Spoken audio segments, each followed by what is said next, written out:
Hello વિદ્યાર્થી મિત્રો, હું ચૌહાણ અપેક્ષા આપના જ યુટ્યુબ ચેનલમાં હાર્દિક સ્વાગત કરું છું. તમે ભણી રહ્યા છો diploma electrical first semester UEE chapter number 2 electrical drives and એલિવેટર્સનો પાર્ટ 1.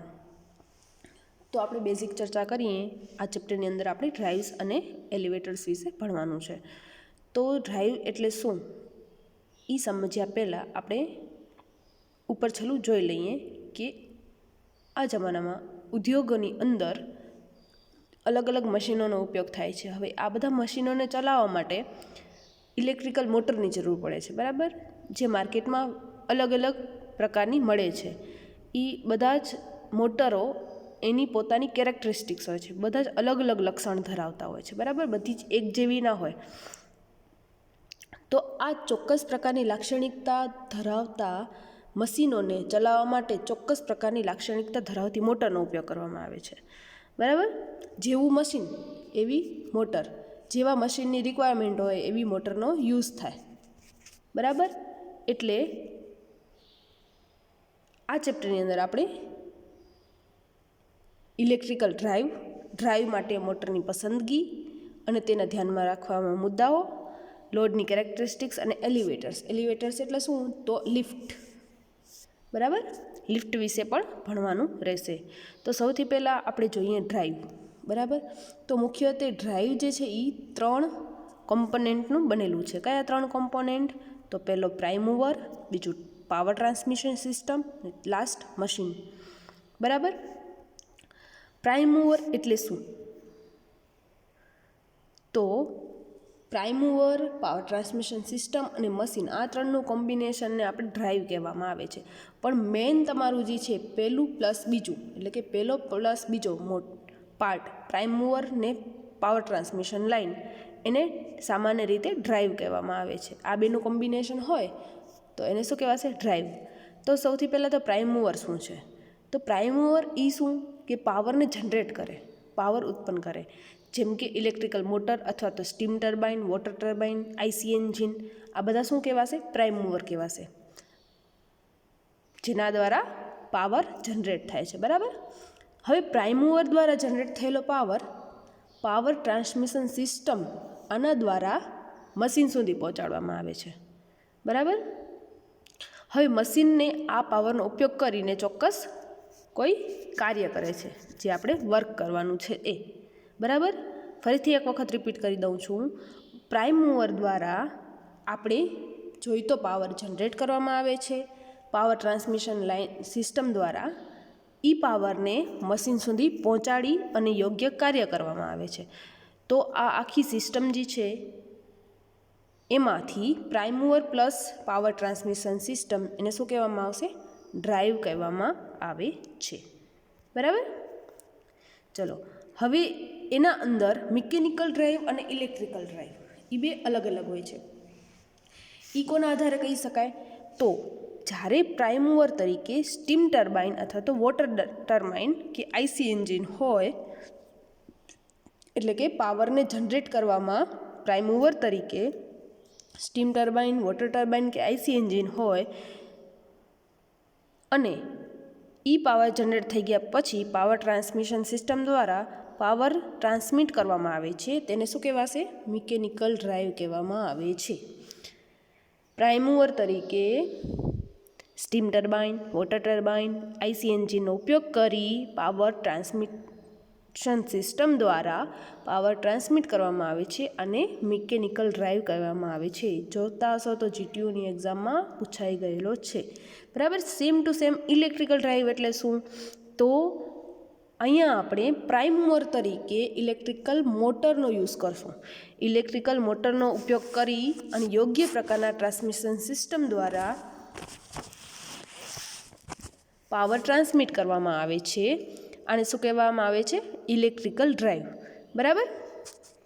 હવે ઇલેક્ટ્રિકલ ડ્રાઇવની અંદર કયા કયા કોમ્પોનેન્ટ હશે? તો rectifier, frequency changer, inverter, control system, speed control, braking વગેરે પ્રકારના ઇક્વિપમેન્ટનો સમાવેશ કરવામાં આવે છે, બરાબર.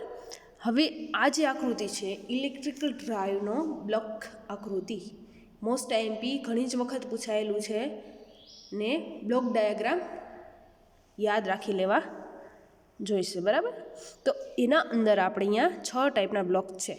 સૌથી પહેલો બ્લોક હશે સોર્સ, એટલે કે પ્રાઇમ મૂવર, બરાબર, જ્યાંથી પાવર આપણે જનરેટ કરશું, જેમ કે મોટર દ્વારા, બરાબર. એના પછી પાવર મોડ્યુલેટર. પાવર મોડ્યુલેટરથી પાવર ક્યાં જશે? મોટરમાં. મોટરથી ક્યાં જશે? લોડમાં. ને લાસ્ટમાં તમે જોશો તો ફીડબેક તરીકે સેન્સિંગ યુનિટ અને કંટ્રોલ યુનિટ દ્વારા ફરી પાછો પાવર મોડ્યુલેટરમાં જશે, બરાબર. આ રીતે આખો ફ્લો ચાલુ હશે. સોર્સથી પાવર મોડ્યુલેટર, મોટર, લોડ અને ફરી પાછું ફીડબેક તરીકે આવી રીતે ક્લોઝ લૂપ બનશે, બરાબર. તો સૌથી પહેલાં એક એક ઇક્વિપમેન્ટ આપણે જોઈએ, એક એક બ્લોક સ્ટેપ બાય સ્ટેપ જોઈએ. તો સૌથી પહેલાં છે સોર્સ, બરાબર. સોર્સની અંદર શું કહેવા માંગે છે? સોર્સ એટલે તમારો પાવર સપ્લાય, બરાબર. હવે પાવર સપ્લાય કઈ રીતે હોઈ શકે? એસી અથવા તો ડીસી હોઈ શકે, બરાબર. હવે સપોઝ એસી હશે પાવર સપ્લાય, તો એની અંદર શું હશે? 230 વોલ્ટ ને 50 હર્ટ્ઝ, બરાબર, સિંગલ ફેઝ માટે. અને 3 ફેઝ માટે શું હશે? 415 વોલ્ટ અને 50 હર્ટ્ઝ, બરાબર. આ હતું એસી સપ્લાયમાં પાવર સોર્સ હોઈ શકે, બરાબર. હવે પાવર સોર્સ બીજો કયો હશે? ડીસી, ડાયરેક્ટ કરંટ, બરાબર. એસી પણ હોઈ શકે પાવર સોર્સ અને ડીસી પણ હોઈ શકે. એસી હશે તો 230 વોલ્ટ 50 હર્ટ્ઝ, 3 ફેઝ હશે તો 415 વોલ્ટ ને 50 હર્ટ્ઝ, બરાબર. ને ડીસી પ્રકારનો પાવર સોર્સ લઈ શકો છો તમે અહીંયા. ચલો, એના પછીનો બીજો બ્લોક છે, ત્યાંથી પાવર જનરેટ થશે અને ક્યાં જશે? પાવર મોડ્યુલેટરમાં, બરાબર. પાવર મોડ્યુલેટરમાં શું થશે?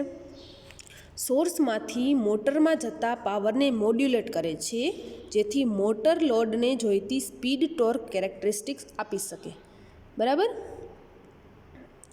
સોર્સમાંથી જે પાવર આવે છે એને લોડ સુધી પહોંચાડવાનું કામ કરે છે, બરાબર. લોડની કેરેક્ટરિસ્ટિક્સ પ્રમાણે કેટલો પાવર જોઈશે, કેટલો નહીં જોઈએ, કેટલી સ્પીડ જોઈશે, કેટલી નહીં જોઈએ, બરાબર.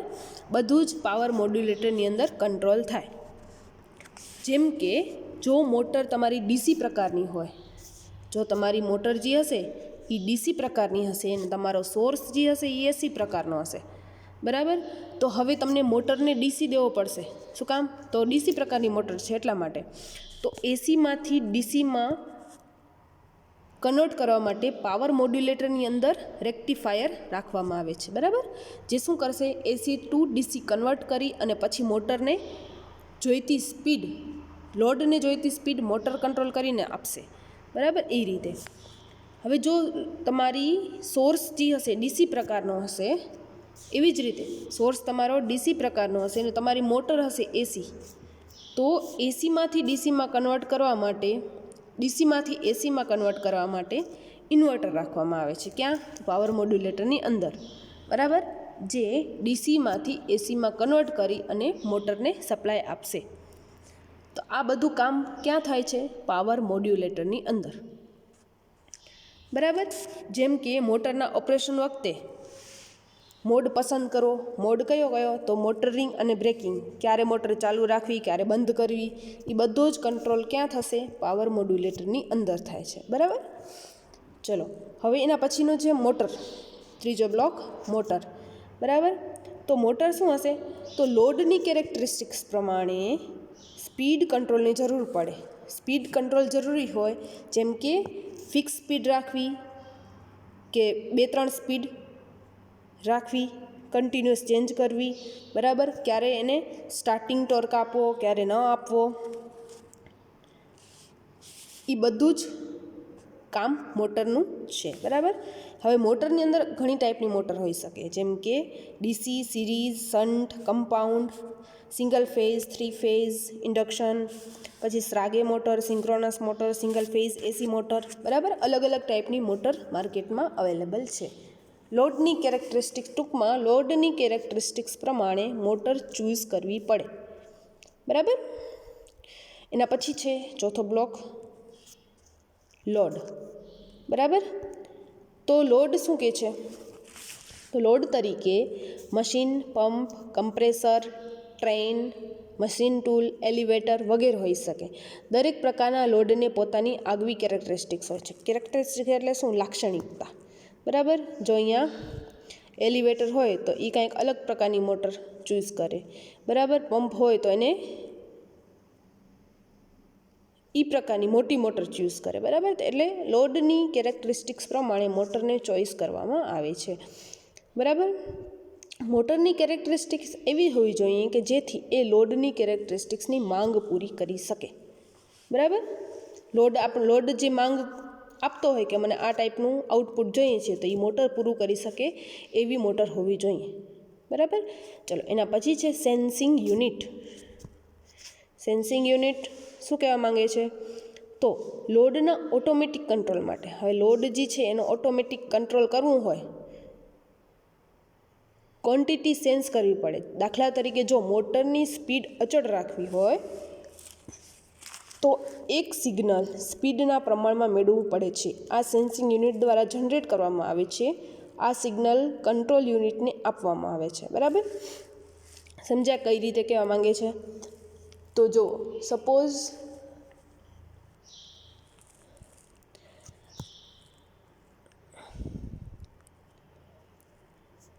તમારી મોટરની સ્પીડ જે છે અહીંયા ઓછી આવે છે, બરાબર. પણ લોડ એમ કહે છે કે મને વધુ સ્પીડ જોઈએ, બરાબર, મેક્સિમમ સ્પીડ જોઈએ. તો શું કરશે? આ સેન્સિંગ યુનિટ જે છે એ સેન્સ કરશે કે લોડને તો વધુ સ્પીડ જોઈએ છે મોટરની, બરાબર. હવે એ સેન્સિંગ યુનિટ સેન્સ કરી અને ક્યાં જશે? કંટ્રોલ યુનિટ કને, બરાબર. અહીંયાથી આપણે ઇનપુટ શું દેશું કે મેક્સિમમ સ્પીડ જોઈએ છીએ. હવે મેક્સિમમ સ્પીડ અને આ જે આવતી સેન્સિંગ સ્પીડ એ શું કરશે? બે કમ્પેરિઝન થશે. તો જેટલી ઓછી હશે એ પાવર મોડ્યુલેટર દ્વારા ચેન્જ થઈ અને ફરી પાછી મોટરને ઇનપુટ આપવામાં આવશે મેક્સિમમ સ્પીડનો, બરાબર. એ રીતે આખો પાવર મોડ્યુલેટર, સેન્સિંગ યુનિટ અને કંટ્રોલ યુનિટ વર્ક કરે છે, બરાબર. એને શું કહેવાશે? કમાન્ડ સિગ્નલ અને ફીડબેક સિગ્નલ, બરાબર. જેમ કે તમારો ફીડબેક સિગ્નલ જે એમ કહે છે કે ઓછી સ્પીડ આવે છે અહીંયાથી, પણ તમારો લોડ એમ કહે છે કે મને વધારે સ્પીડ જોઈએ છે, બરાબર. તો ઓછી સ્પીડને એ સેન્સ કરશે અને ક્યાં જશે? કંટ્રોલ યુનિટ કને, કે ચાલો લોડ જે છે એને વધારે સ્પીડ જોઈએ છીએ, બરાબર. ને કમાન્ડ સિગ્નલ જે છે એ જે જોઈતી સ્પીડ એટલે કે મેક્સિમમ સ્પીડનું સિગ્નલ જનરેટ કરશે. અને અહીંયાથી જે સેન્સિંગ યુનિટ જે આવે છે ફીડબેક સિગ્નલ એ ઓછી સ્પીડનું છે, મિનિમમ સ્પીડનું છે, બરાબર. હવે આ બે સિગ્નલ જે છે કમાન્ડ સિગ્નલ અને ફીડબેક સિગ્નલ એ કમ્પેર થશે કે કેટલી સ્પીડ વધુ જોઈએ છીએ. તો એ જે બેનો ડિફરન્સ આવશે એ પાવર મોડ્યુલેટર કંટ્રોલ કરી અને ફરી પાછી મોટરને વધારે સ્પીડ ઇનપુટ કરશે, બરાબર. વધારે સ્પીડ આપવાનું કહેશે, કમાન્ડ આપશે, એટલે લોડને જોઈતી સ્પીડ મળી રહેશે, બરાબર. તો આ રીતે આખું ઇલેક્ટ્રિકલ ડ્રાઈવ વર્ક કરે છે, બરાબર. આજે તમારો લેક્ચર અત્યાર સુધી રાખશું, બરાબર. ધન્યવાદ.